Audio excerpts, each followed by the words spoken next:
Banyak orang-orang itu yang melemahkan kepada umat Islam supaya jangan berpegang kepada Al-Quran. Karena mereka sebenarnya tahu isi Al-Quran itu. Orang-orang kafir itu tahu isi Al-Quran, tapi mereka tidak mau mengamalkan isi Al-Quran, khawatir agama yang diyakini itu tidak berfungsi lagi. Maka ketika mereka ditanya oleh orang-orang Islam, bagaimana pendapatmu tentang Al-Quran? Mereka menjawab, qalu asatirul awwalin. Al-Quran itu hanya dongeng-dongeng belaka. Ada orang yang berusaha bagaimana mengalihkan umat Islam bukan kepada Al-Quran. Pada suatu saat Rasulullah telah mengadakan kajian Al-Quran. Kemudian ada orang-orang yang tidak suka dengan Al-Quran. Mereka mencoba, kamu ngapain dengan Rasulullah? Yang disampaikan Rasulullah itu, yang disampaikan Nabi itu adalah dongeng belaka. Kalau saya kritik kitab yang lebih bagus menceritakan tentang keadaan dunia yang lebih baik. Gak perlu kamu kembali kepada Al-Quran. Ternyata mereka tidak lagi mau halakul dengan Rasulullah. Mereka mengikuti ajakan orang-orang kafir yang sengaja untuk mengalihkan mereka dari Al-Quran. Kemudian kalau kita lihat kejadian di Palestina, itu banyak orang-orang yang hafal Al-Quran dibunuh. Bahkan tidak hanya itu, anak-anak yang sudah hafal Al-Quran dibunuh semua. Bahkan ibu-ibu yang melahirkan anak-anak yang hafal Al-Quran itu dibunuh supaya tidak mengembangkan Al-Quran. Bapak Ibu yang kami hormati, begitulah pentingnya Al-Quran sampai dikhawatirkan mereka kalau selagi umat Islam itu masih memegang Al-Quran, gak mungkin bisa dikalahkan umat Islam itu. Karena Al-Quran itu konsep yang sempurna, mengatur apa saja Al-Quran itu. Maka dari itu, Bapak sekalian, Al-Quran itu adalah milik kita. Al-Quran itu adalah merupakan hidayah petunjuk hidup kita, baik kehidupan di dunia maupun di akhirat. Rasulullah pernah mengingatkan kepada kita, Iqra'ul Quran di annahu syafi'an li ashabi. Bacalah Al-Quran, karena Al-Quran itu besok akan memberikan syafaat, membantu kepada kita hidup di akhirat. Tidak ada yang bisa membantu hidup di akhirat kelak kecuali Al-Quran. Itu yang bisa membantu kita. Orang tua gak bisa membantu kepada kita, anak gak bisa membantu orang tuanya, saudara tidak bisa membantu kita nanti kehidupan di akhirat. Karena yauma yafirrul mar'u min akhi wa ummihi wa abi wa sahibatihi wa bani. Mereka itu sibuk urusin dirinya sendiri, tidak bisa satu dengan yang lain membantu hidup nanti di akhirat itu. Nah, yang bisa membantu kita adalah Al-Quran yang kita baca, Al-Quran yang kita hafal, Al-Quran yang kita terapkan dalam kehidupan sehari-hari. Itulah yang besok bisa membantu kita untuk kehidupan di akhirat. Tapi kenapa Al-Quran yang begitu mulianya, kalau dibaca memberikan sumber pahala bagi kita? Bahkan kalau kita niat membaca Al-Quran, satu huruf saja diganjar oleh Allah 10 pahala. Kalau kita membaca Alif Lam Mim, itu sudah dapat 30 pahala. Andaikan kita bisa membaca Al-Quran dalam satu harinya 1 juz, berapa pahala yang kita peroleh dari Allah Subhanahu wa Ta'ala. Tapi sekali lagi, bahwa kita sangat enggan untuk membaca Al-Quran, bisa dibilang bahwa 24 jam yang kita pakai dalam satu hari itu, kita membaca Al-Quran paling tidak ada 5 menit. Kalau kita bandingkan dengan kita membaca HP, luar biasa. Bangun tidur yang dicari bukan Al-Quran, yang dicari adalah HP. Habis sholat yang dibaca bukan Al-Quran, tapi yang dibaca adalah HP. Kita sangat bertahan sekali untuk membaca HP, tapi Al-Quran sangat jarang kita baca. Bahkan tidak ada 5 menit kita sehari, kita 24 jam untuk membaca Al-Quran. Apa yang menjadi bulan kita membaca Al-Quran? Padahal Al-Quran itu seperti itu, menjadi sumber pahala bagi kita semua dan bisa memudahkan hidup kita untuk hidup di dunia ini. Itulah adalah Al-Quran. Kemudian yang kedua, wa'aqamus shalah. Kalau kita ingin berhasil usaha kita, kalau kita ingin berhasil kehidupan kita, maka yang kedua adalah sholat. Bapak Ibu yang kami hormati, kita sadar bahwa kita ini adalah hamba Allah Subhanahu wa Ta'ala. Perwujudan kehambaan kita kepada Allah adalah ditunjuki dengan kita melaksanakan ibadah sholat. Kita mau kemana pergi, kita akan pergi ke Allah. Dan kita menghadap Allah itu yang kita bertanggungjawabkan pertama, yang kita akan ditanya oleh Allah yang pertama adalah sholat. Rasulullah mengatakan, awwal ma yuhasabu bi 'abdin yaumal qiyamah as-sholat. Jadi amal yang pertama kali dihisab oleh Allah adalah sholat kita. Nah sekarang bagaimana sholat kita ini? Sholat itu adalah merupakan sarana hubungan hamba dengan Allah Subhanahu wa Ta'ala. Maka dinamakan sholat yaitu silatul bainal abdi wa rabbi, yaitu hubungan antara hamba dengan Allah. Berarti kalau kita menjalankan sholat itu adalah kita sedang berdialog dengan Allah Subhanahu wa Ta'ala. Kita dialog langsung, gak memakai perantara. Kita itu dalam mengerjakan sholat. Kalau kita amati seluruh bacaan dalam sholat, itu adalah kita berdoa kepada Allah dan mengadakan hubungan dengan Allah Subhanahu wa Ta'ala. Semenjak kita mengucapkan Allahu Akbar, itu hati kita sangat kecil sekali. Kita nggak ada apa-apanya di hadapan Allah. Allah lah yang akbar, Allah lah yang sombong. Jabatan kita nggak ada artinya di hadapan Allah. Kekayaan kita nggak ada apa-apanya dengan Allah. Kekuasaan kita nggak ada apa-apanya dengan Allah. Karena Allah itu adalah yang akbar, Allah yang segala-galanya. Kemudian kita lanjutkan dengan doa iftitah. Itu kalau kita hayati, kita sedang memohon kepada Allah Subhanahu wa Ta'ala.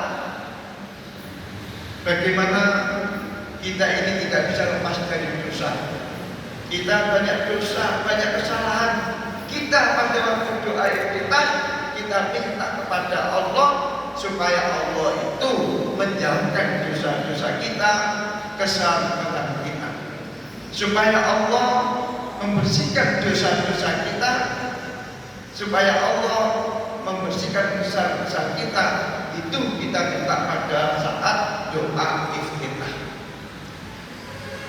Kita lanjutkan dengan sholat dengan Al-Fatihah. Bagaimana Al-Fatihah itu rahasianya? Al-Fatihah yang hanya 7 ayat itu, yang disebut dengan Sab'ul Mathani, 7 ayat yang selalu diulang-ulang. Kalau kita tidak membaca, kita mendengarkan orang membaca Fatihah. Fahamkah kita membaca Al-Fatihah pada waktu sholat?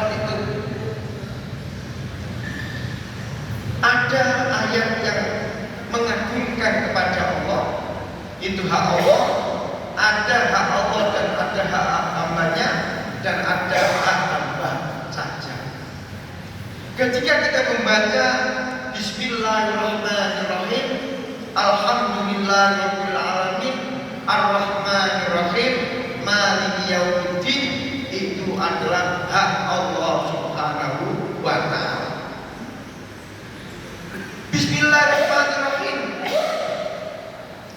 Itu kita lihat apa yang kita lakukan itu adalah demi Allah Subhanahu wa taala. Maka ketika kita melakukan sebuah kebaikan, jangan sampai kita lupa mengucapkan Bismillahirrahmanirrahim. Mau kerja, Bismillahirrahmanirrahim. Mau pergi, Bismillahirrahmanirrahim. Mau makan, mau minum, mau apa saja melakukan yang baik, itu diawali dengan mengucapkan Bismillahirrahmanirrahim. Artinya apa yang kita lakukan itu adalah karena Allah Subhanahu wa taala. Kemudian kalau kita sudah mengucapkan Alhamdulillahirabbil alamin, di situ adalah al-istighraq. Yang berhak kita puji adalah Allah Subhanahu wa taala. Dan alhamdulillah itu adalah bentuk kesyukuran yang paling sederhana yang kita lakukan. Kita kerja kembali sehat, alhamdulillah. Kita habis makan nggak ada masalah, alhamdulillah. Jadi bentuk kesyukuran kita kepada Allah, mensyukuri rezeki nikmat Allah yang diberikan kepada kita adalah memuji kepada Allah Subhanahu wa taala dengan mengucapkan alhamdulillahirabbil alamin. Maka ketika hamba Allah mengucapkan alhamdulillahirabbil alamin, Allah langsung jawab hamidani rabbi. Oh, hambaku memuji. Allah langsung menjawab. Allah langsung mengatakan hambaku memujiku. Ketika kita mengucapkan alhamdulillahirabbil alamin. Dan di dalam alhamdulillahirabbil alamin ada yang namanya tauhid uluhiyah, yaitu la ilaha illallah. Kita mengesahkan Allah Subhanahu wa taala. Kita hanya menyembah kepada Allah Subhanahu wa taala. Setiap hari kita tajdid tauhid kita dengan mengucapkan asyhadu an la ilaha illallah. Ini tajdid, pengakuan kita bahwa satu-satunya yang disembah adalah Allah Subhanahu wa taala. Itu tauhid uluhiyah. Dan di dalam itu juga ada tauhid rububiyah, Rabbul alamin. Tauhid rububiyah itu artinya bahwa kita itu mengakui hanyalah Allah Subhanahu wa taala yang menjadi Rabbul. Yang menjadi Tuhan itu hanya Allah. Tidak hanya orang Islam saja yang mengakui bahwa Allah itu sebagai Rabbul. Orang-orang ahli kitab, orang-orang kafir Quraisy ketika ditanya, wala in sa'altahum man khalaqas samawati wal ard, mereka menjawab la yaqulun Allah. Mereka ditanya siapa yang menciptakan langit dan bumi, mereka menjawab la yaqulun Allah. Jadi mereka itu mengakui bahwa Allah itu adalah Rabbul. Artinya Rabbul itu adalah yang memelihara, yang menjadikan, yang membagi rezeki, itu adalah Rabbul. Yang memberikan sehat kita adalah Rabbul, Allah Subhanahu wa taala. Yang menjadikan kita kaya adalah Rabbul, Allah Subhanahu wa taala. Yang menjadikan apa saja kepada diri kita ini adalah Allah Subhanahu wa taala. Kalau kita sadar bahwa yang memberikan segala sesuatu kita ini adalah Allah, maka tidak ada orang itu rasa mengeluh. Umpamanya diuji oleh Allah sakit, dia sadar, oh yang menjadikan sakit ini adalah Allah. Tapi kalau orang itu nggak sadar, lupa kalau yang menjadikan sakit ini Allah, dia mengeluh. Yang menjadikan kaya kita ini adalah Allah. Kita nggak perlu dengan kekayaan yang kita miliki ini? Karena Allah yang membuat kita menjadi punya. Yang membuat miskin, yang membuat fakir itu adalah Allah. Maka kalau kita diuji oleh Allah adalah kita tinggal menunggu kesabaran kita, ujian dari Allah Subhanahu wa Ta'ala. Jadi Allah itu mempunyai sifat-sifat, dan Allah itu adalah zat yang menciptakan segala-galanya yang ada di muka bumi. Maka dikatakan innallaha ala kulli syai'in qadir. Dan juga di surat ada Ar-Rahmanir Rahim, itu adalah tauhid sifat. Jadi ada tauhid uluhiyah, tauhid rububiyah, dan ada sifat. Lah, tauhid sifat ini kita mengakui bahwa Allah itu mempunyai sifat Rahman, Ar-Rahim, Al-Malik, Al-Hakam, yang bisa dikatakan di Asmaul Husna. Itu adalah sifat-sifat Allah, nama-nama Allah yang baik. Ini adalah yang kita baca setiap hari, yang kita dengarkan setiap hari adalah kita sedang membaca Al-Fatihah, baik di dalam sholat maupun di luar sholat.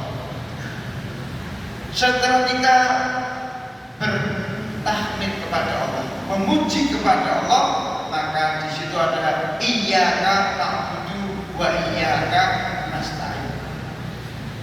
Iyyaka na'budu wa iyyaka nasta'in dalam bahasa Arab itu biasanya adalah susunannya fi'il, fa'il, dan maf'ul bi. Kalau fi'il, fa'il, dan maf'ul bi mestinya na'budu iyyaka wa nasta'inu iyyaka, yang artinya kami menyembah kepadamu, kami minta pertolongan kepadamu.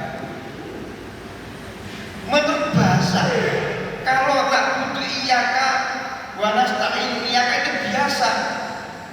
Na'budu iyyaka, kami menyembah kamu, mungkin juga menyembah yang lain. Wa nasta'inu iyyaka, kami minta pertolongan kepadamu, dan juga kami minta pertolongan kepada yang lain. Tapi kenapa di surat Al-Fatihah itu Allah berfirman iyyaka na'budu wa iyyaka nasta'in? Di situ maknanya adalah lil hasr, berbahasa Arab, yang artinya hanya kepadamu kami menyembah dan hanya kepadamu kami mohon pertolongan. Ini adalah kita, pengakuan kita kepada Allah. Kita sudah mengatakan iya karena hanya kepada-Mu ya Allah kami menyembah, kami tidak menyembah yang lain. Itu artinya iya karena wa iya karena hanya kepada-Mu ya Allah kami minta pertolongan. Kami tidak minta pertolongan kepada dukun, kami tidak minta pertolongan kepada tempat-tempat yang angker. Kami atau saya pernah datang ke Malang, ke Gunung Kawi. Dikenal bahwa Gunung Kawi itu adalah tempat orang-orang yang minta pesugihan. Kalau orang sugih minta ke Gunung Kawi, di sana nanti dituduhi apa gitu, apa babi nyepet, apa tuyul, apa-apa. Nah, saya ke sana ketemu dengan juru kuncinya. Juru kuncinya itu karena di situ ada tanaman. Dia mengatakan, "Pak, tolong daun itu sampai ambil, sampai masukkan ke dompet sampean. Daun itu nanti akan menjadi uang 100.000." Saya dengan orangnya nakal. Saya gini, "Pak, kalau daun itu dimasukkan ke dalam dompet jadi 100.000, kenapa nggak Bapak ambil? Jangan memberitahu kepada orang, ambil saja, biar Bapak itu banyak uang." 5.000. Untuk masuk itu membayar 5.000. Lah iya, sampai minta uang 5.000, ada daun jatuh, katanya bisa menjadi uang 100, kenapa nggak diambil?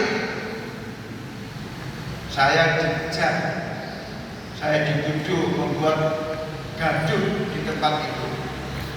Ya, itu satu contoh. Secara akal itu nggak masuk, tapi dia sendiri yang mengatakan.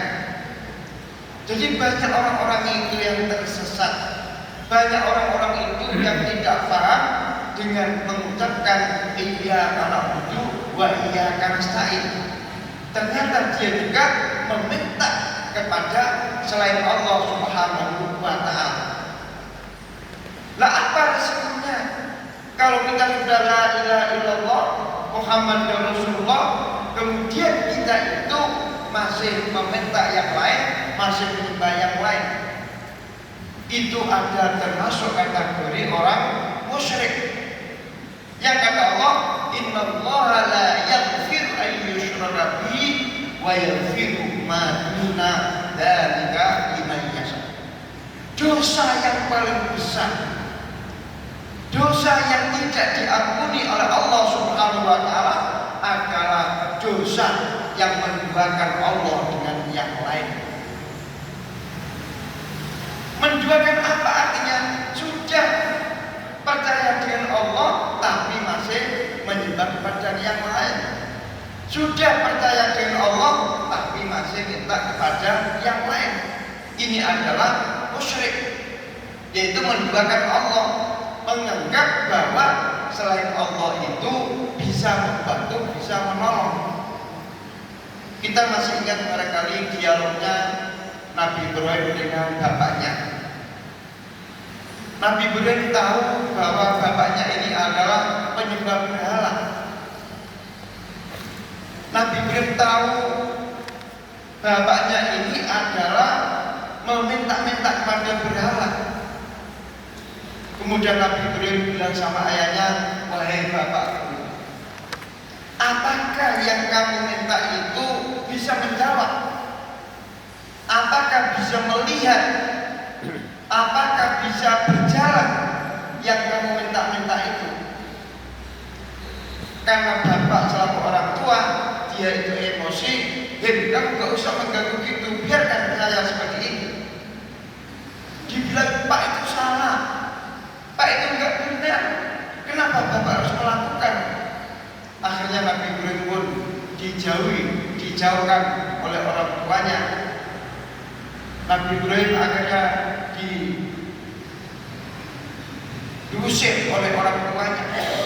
Tapi selaku anak yang baik, walaupun bapak mengusir saya akan tetap mendoakan, memohonkan kepada Allah supaya bapak itu menjadi orang yang benar. Dan memang pada waktu itu Raja Namrud pun penyembah berhala. Karena Nabi Ibrahim tahu bahwa itu adalah yang salah, bahwa tempat ibadah yang penuh dengan harta itu dihancurkan semua oleh Nabi Ibrahim. Hanya disisakan berhala yang paling besar. Kemudian alat yang dipakai untuk menghancurkan berhala-berhala itu dikalungkan di berhala yang paling besar. Kemudian suatu saat Raja Namrud mau menyembah. Raja Namrud dengan rakyatnya mau beribadah menurut agamanya. Setelah melihat bahwa berhala alat tuan-tuannya itu hancur, dihancurkan oleh Nabi Ibrahim. Tapi Raja Namrud nggak tahu siapa yang menghancurkan berhala itu.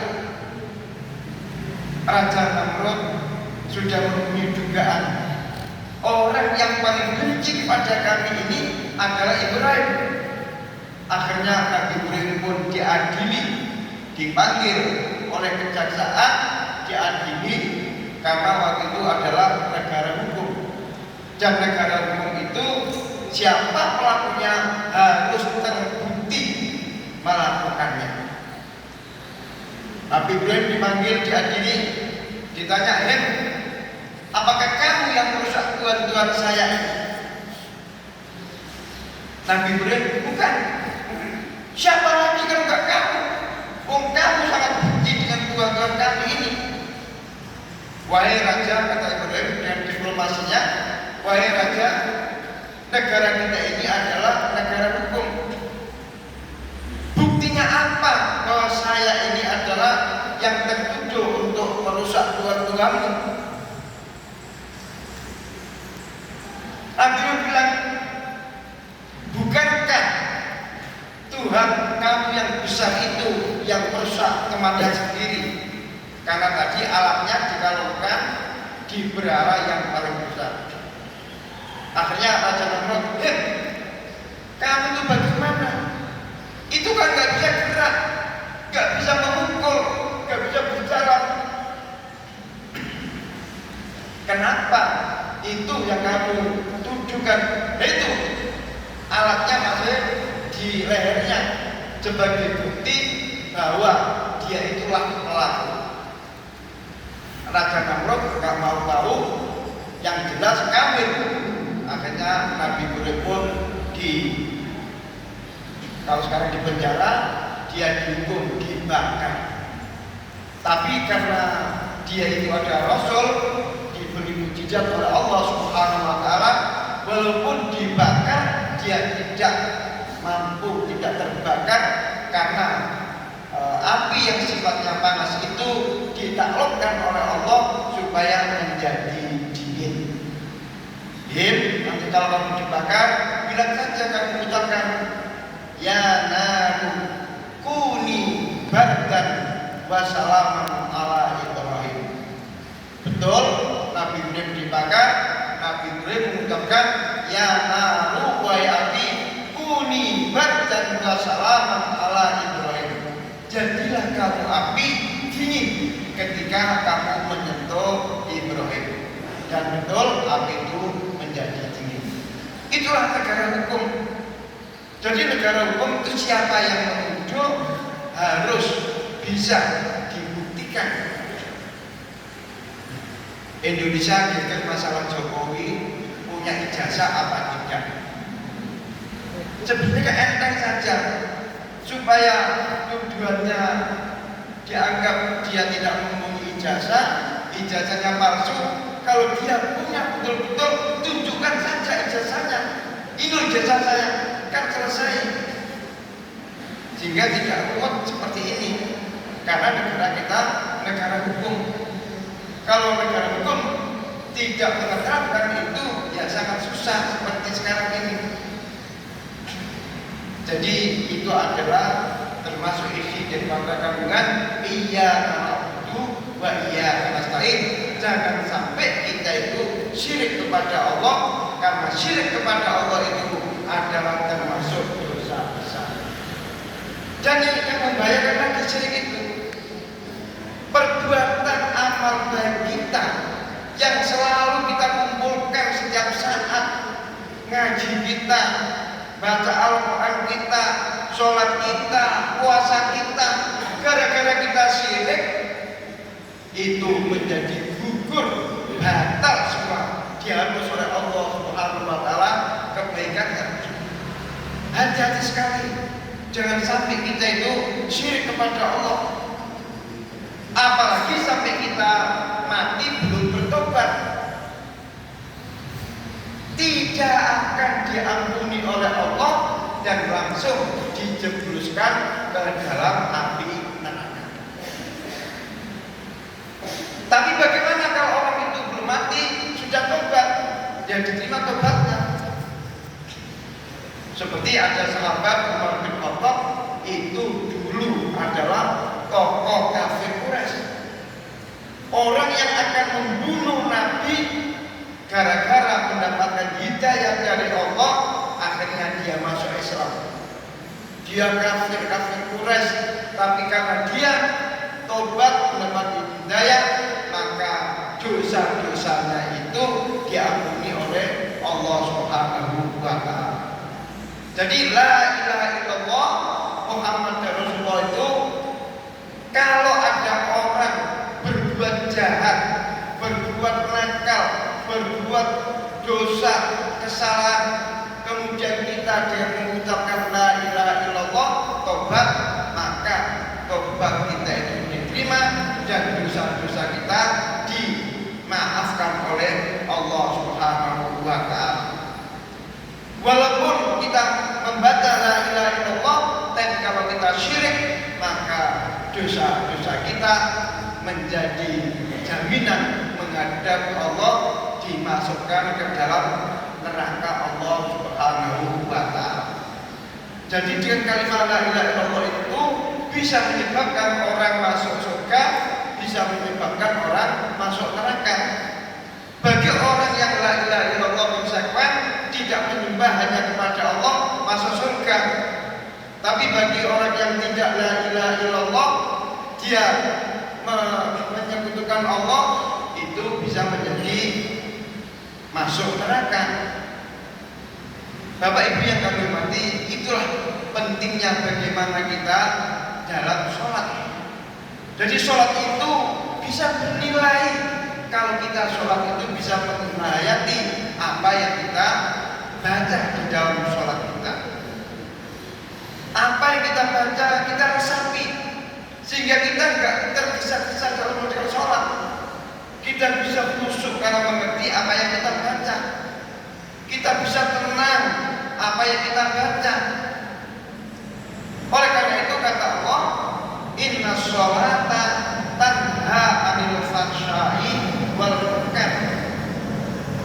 Kalau kita bisa melaksanakan sholat dengan khusyuk apa dengan baik, maka kata Allah itu bisa mencegah diri kita dari perbuatan fahsya dan munkar. Lah, apa kemungkaran itu? Fahsya itu apa? Munkar apa? Fahsya itu adalah perbuatan buruk yang gara-gara nafsu kita. Fahsya itu dari nafsu kita, bisa berzina, bisa selingkuh, bisa LGBT, itu adalah fahsya. Dan munkar itu adalah proses keburukan yang dihasilkan daripada akal dan perut kita. Enggak jujur, kemudian kita selalu bohong, itu adalah munkar.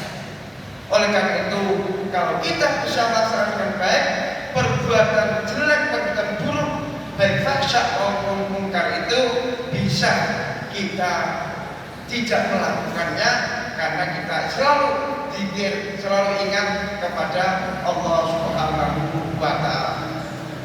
Oleh karena itu, sholat ini tidaklah menjadi penyejuk hati kita.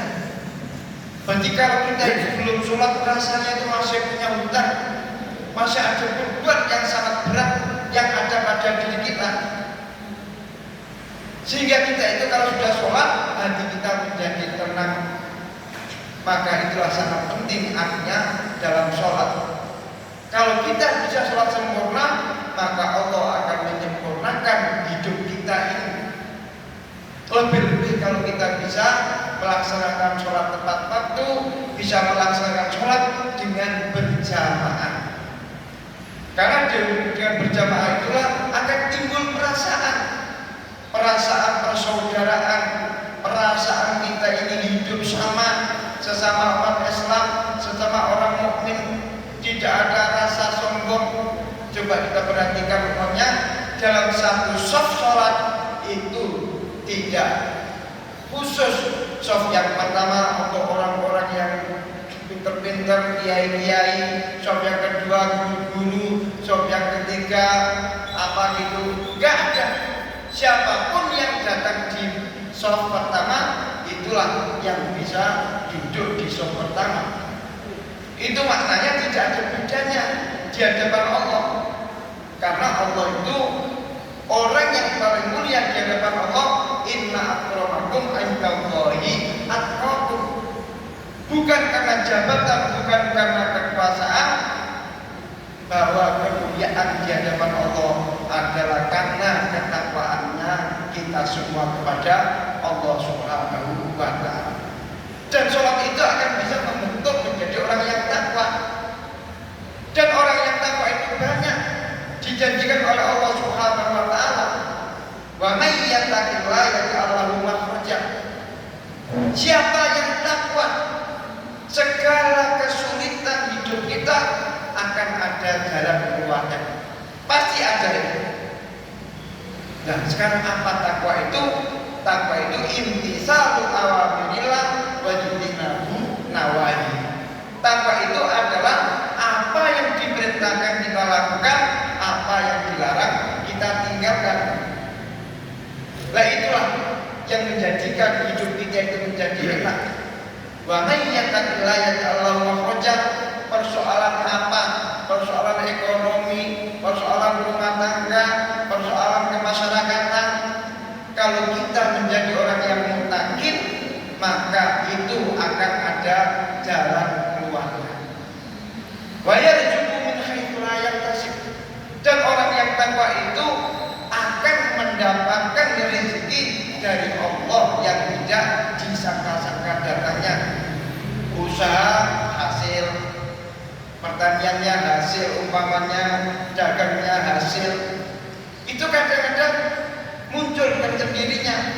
Kadang-kadang orang yang punya hutang yang sudah bertahun-tahun tidak membayar, tahu-tahu membayar. Kadang-kadang usaha kita dimudahkan oleh Allah, itu karena ketakwaan kita kepada Allah Subhanahu wa ta'ala. Jadi sholat yang kita lakukan itu harus bisa membentuk diri kita menjadi orang yang muttaqin. Maka masjid ini ada dinamakan masjid muttaqin, diharapkan supaya orang yang jamaah di sini betul-betul hidupnya itu adalah selalu dalam naungan Allah Subhanahu wa ta'ala. Rezeki hanya datang, hidupnya tenang, hidupnya sempurna. Ini yang dinamakan muttaqin. Dan insya Allah Bapak Ibu semua yang hadir pada saat pengajian ini di masjid ini, mudah-mudahan nanti dimudahkan oleh Allah Subhanahu wa ta'ala usahanya. Itu yang kedua. Yang ketiga, wa anfaqu mimma razaqnakum. Bahwa orang itu kalau tidak ingin gagal usahanya, tidak ingin gagal apa yang diusahakan, berhasil usahanya, yang ketiga adalah menginfakkan hartanya. Bahwa kita ingat, lillahi ma fis samawati wa ma fil ardh wa huwal ghaniyyul hamid. Bahwa sebenarnya apa yang ada di langit dan apa yang ada di bumi ini adalah milik Allah Subhanahu wa ta'ala. Apa yang kita miliki itu sebenarnya adalah titipan dari Allah Subhanahu wa ta'ala. Kita punya mobil, kita punya pesawat, kita punya lahan tanah yang luas, punya apa saja, itu adalah titipan Allah supaya kita bisa mengorganisir, kita bisa memilih bagaimana kita ini amanah apa tidak dengan titipan Allah Subhanahu wa ta'ala. Buktinya apa kalau itu titipan? Itu kalau kita mati tidak kita bawa. Kita gak akan bawa barang kita. Kita punya uang gak akan kita bawa untuk mati. Kita punya mobil gak kita bawa untuk mati. Karena itu adalah milik Allah. Lah Allah memerintahkan kepada kita, buat diinfakkan. Wa anfaqu mimma, tidak semuanya, sebagian saja. Mimma razaqnahu, baik sirra wa alaniyah, baik secara rahasia atau secara terang-terangan. Dan harta yang kita infakkan itu adalah besok akan kita ambil di akhirat. Harta yang bisa membantu kita hidup di akhirat adalah harta yang kita infakkan, bukan harta yang kita simpan di bank, bukan harta yang kita simpan di brankas, bukan harta yang kita simpan di bawah kasur bantal. Itu gak mempunyai arti kita mati ya sudah, diwaris oleh anak-anak kita. Sedangkan kita yang kerja mati-matian mendapatkan hasil tapi tidak memberikan manfaat kepada diri kita. Inilah perlunya kita itu berinfak. Jadi kita nggak semuanya yang kita infakkan. Mimman, dan kita ingat bahwa apa yang kita infakkan itu akan mendapatkan balasan dari Allah Subhanahu wa taala. Wa ma anfaqtum min syai'in fa huwa yukhlifu. Apa yang diinfakkan itu akan diganti oleh Allah Subhanahu wa taala. Bapak Ibu yang kami hormati, jadi ada sebuah ayat Al-Quran yang berbunyi, wa may yuqridullaha qardan hasanan fa yudha'ifahu. Ayat ini menjelaskan barang siapa yang meminjamkan hartanya untuk Allah, maka akan dilipat gandakan oleh Allah Subhanahu wa taala. Bagi kita umat Islam, yang dimaksud meminjamkan harta itu adalah menginfakkan sebagian harta kita kepada Allah. Tapi orang-orang kafir, orang-orang non-Islam mengatakan Allah itu fakir. Innallaha fakirun. Allah itu fakir, wa nahnu aghnia. Kaya ini kami. Kenapa Allah dikatakan fakir? Karena Allah itu masih meminjam kepada hambanya. Yang tadi wa may yuqridullaha qardan hasanan, itu dianggap oleh mereka Allah itu pinjam kepada hambanya. Padahal yang dimaksud bukan Allah itu meminjam, tapi Allah itu mengatakan siapa yang menginfakkan hartanya maka Allah akan melipat gandakan. Tapi disikapi oleh orang-orang non-Islam, dia mengatakan adalah innallaha fakirun wa nahnu aghnia. Allah itu fakir, Allah itu enggak punya, masih minta bantuan kepada hambanya. Kamilah yang kaya. Itulah orang yang akidahnya sesat, akidahnya enggak benar. Bapak Ibu yang terhormati, jadi kalau kita melakukan sholat itu adalah kesolehan pribadi, kalau kita infak itu adalah kesolehan sosial. Lah, kesolehan sosial itu sudah dicontohkan oleh pimpinan kita, pendiri Muhammadiyah kita, yaitu Kiai Haji Ahmad Dahlan. Waktu beliau mendirikan Muhammadiyah ini, menyampaikan firman Allah, ara'aital ladzi yukadzibu biddin fadzalika alladzi yad'ul yatim wa la yahuddu 'ala ta'amil miskin. Beliau selalu memperhatikan kepada orang-orang yang lemah ideologi, lemah akidah, kemudian lemah sosial, fakir, miskin, atau dia itu ada lemah dalam yang lain. Itu yang dibantu, yang diperhatikan pertama oleh Kiai Haji Ahmad Dahlan. Oleh karena itu, termasuk pendidikan panti asuhan adalah termasuk itu adalah kesolehan sosial, mempunyai perhatian kepada orang yang lemah, mempunyai perhatian kepada orang yang membutuhkan kita. Bapak Ibu yang hormati, dari apa yang saya sampaikan itu, kalau kita ingin berhasil dalam usaha kita, kalau kita ingin berjaya mempunyai hasil yang banyak dan memakmurkan waktu yang lebih makmur,